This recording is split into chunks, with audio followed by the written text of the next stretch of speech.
Hi, this is Justin from God's Favorite TV. A strong argument can be made that Super Mario Bros. 3 is God's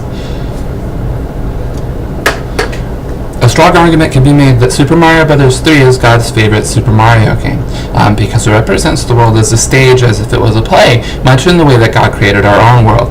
To us, the gamer playing the game, everything looks stapled and bolted on to the backstage, and we can see through the cracks so easily, but to the actors on screen, the world is as real as yours or mine. This is much the same way that our universe looks like to God. He can see all the imperfections and all the bolts and all the screws and everything that keep everything in place that we are simply blind to, and try desperately to understand every day. A case could also be made that Super Mario Galaxy is God's favorite Super Mario Bros. Game. Super Mario Galaxy takes place on a cosmic scale that is bigger than you and I, and is in fact big as maybe God himself, because we don't know how big God is. And Super Mario Galaxy takes place over a lot of surface area.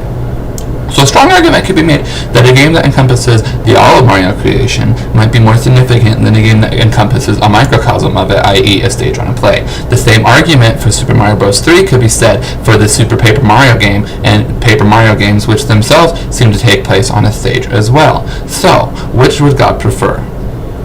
That's the question that I'm posing to all of you today. I also would like to take special note of the American version of Super Mario Bros. 2, which was also known as Doki Doki Panic in Japan. I also like to imagine that, in a way, in my opinion, this is how I feel. This isn't how God feels. I don't know, but this is how I feel. Is that Super Mario Bros. 2, the American import that was not released in Japan, or was released in Japan as a different game. I believe that this game, in a lot of ways, has a very ethereal, dreamlike quality, and a meaningful aspect of the Doki Doki Panic Super Mario Bros. 2 legacy is that it's all very dreamy and ethereal, and it's not grounded in the Mushroom Kingdom. It's all just a dream that Mario turns out to have had at the end of the game. He just made up Shy Guys, and in his head he just made up all the little birds and all the logs he had to jump on, and the mouse boss, and Caitlyn Jenner.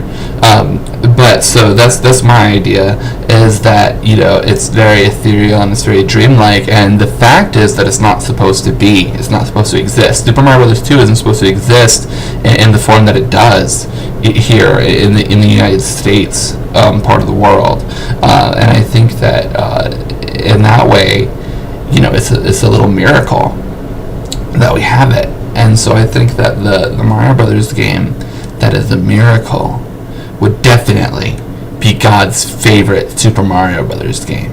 This is part one of a multi-part series where we are going to talk about what I think God's favorite Mario game is, and there will be a part 2, part 3, part 4, however many we need to get it done.